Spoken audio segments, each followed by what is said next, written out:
দেখা মাত্র রাজা তরোয়াল বার করে সিংহাসন থেকে নেমে চলে গেল।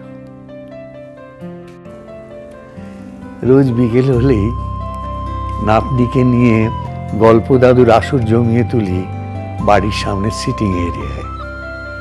নিজের বাড়ির সামনে গাছের ছায়ায় বসে রাজা রাজাদের গল্প শোনাতে শোনাতে নিজেকেই রাজা মনে হয়।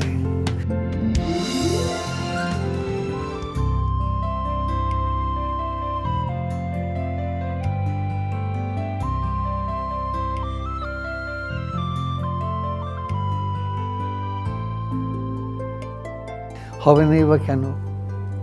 এখানে বেশ তো আছি রাজার মতো। 254 একর জায়গার উপর তৈরি ভেনেসা টাউনশিপ এইখানে খুঁজে পান জীবনের নতুন ছন্দ।